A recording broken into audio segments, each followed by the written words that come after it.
नमस्कार। Agatha Christie की दुनिया तो रहस्यों से भरी है, लेकिन आज हम उनकी एक शायद सबसे अनोखी जासूसी कहानियों में से एक पर बात करेंगे। हाँ, दी एबीसी मर्डर्स। 1936 की। बिल्कुल। सोचिए, एक सीरियल किलर, और वो भी मतलब अल्फाबेट के हिसाब से कत्ल कर रहा है, ABC।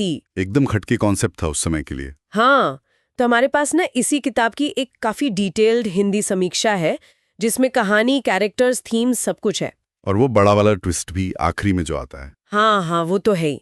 तो चलिए इसी समीक्षा के सहारे जरा गहराई में उतरते हैं और देखते हैं कि ये किताब इतनी खास क्यों मानी जाती है। जरूर।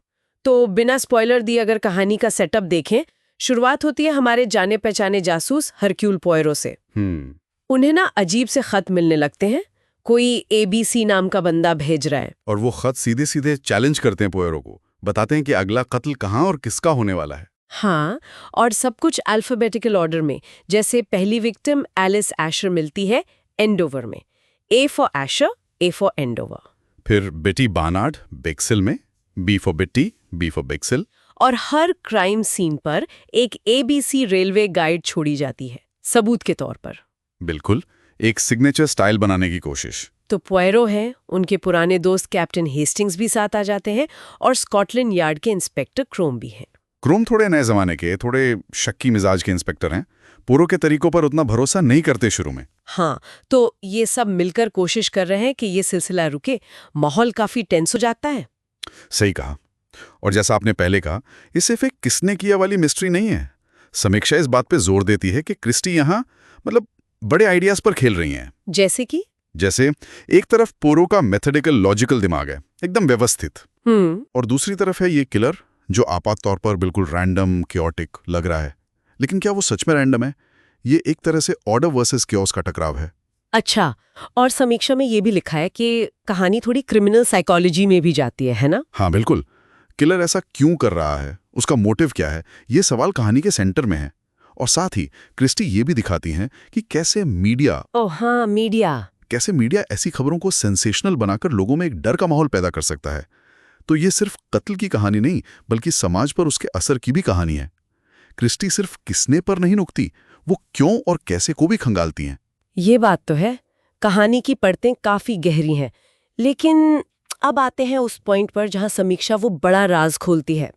तो हाँ, सुनने वालों के लिए एक बड़ा स्पॉइलर अलर्ट है यहाँ पर। हाँ बिल्कुल, तैयार हो जाइए। वो आदमी अलेक्जेंडर बोनापार्ट कस्ट, जिस पर पूरी कहानी में शक जाता है, जिसके पास परिस्थिति जन्य सबूत मिलते हैं, जिसे पुलिस और शायद पाठक भी असली कातिल मान लेते हैं, वो कातिल नहीं है। यही तो क्रिस्टी का कमाल है। समीक्षा बताती है कि असली मास्टरमाइंड कोई और है, फ्रैंकलिन क्लार्क। उसका क्या लेना देना? उसका मकसद बिल्कुल पर्सनल था। वो अपने अमीर भाई Carmichael Clark, C for Clark, को मारना चाहता था जायदाद के लिए। अच्छा, तो ये AB वाली हत्याएं? वो सब सिर्फ एक पर्दा था। क्लार्क ने ये पूरी अल्फाबेट मर्डर की स्कीम इसलिए रची ताकि उसके भाई की मौत रैंडम लगे, एक सीरियल किलर के कारनामे का हिस्सा, ताकि शक उस पर कभी जाए ही नहीं। अरे बाप रे, तो कस्ट का क्या रोल था इसमें? वो बेचारा तो... वो बस एक मोहरा था। कस्ट एक बीमार, कंफ्यूज्ड आदमी था। उसे मिर्गी के दौरे पड़ते थे, याददाश्त की समस्या थी। क्लार्क ने उसे बड़ी चालाकी से इस्तेमाल किया। कैसे? उसे हर कत्ल के आसपास होने के लिए मैनिपुलेट किया गया। उसके पास सबूत प्लांट किए गए।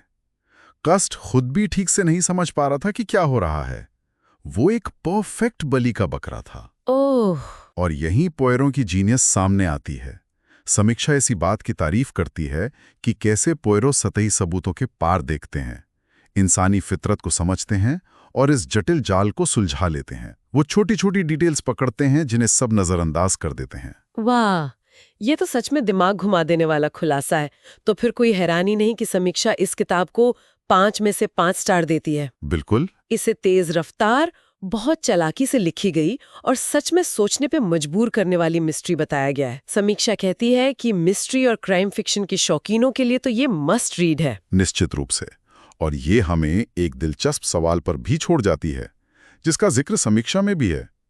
क्या कोई जुर्म, चाहे कितनी ही परफेक्ट प्लानिंग से क्यों ना किया गया हो, क्या वो सच में पूरी तरह रैंडम दिख सकता है? या फिर हर प्लान में इंसान होने के नाते कोई ना कोई कमी कोई ना कोई चूक रही जाती है, कोई ऐसा धागा जिसे पोयरो जैसा तेज दिमाग पकड़ ही लेता है। सोचने वाली बात है।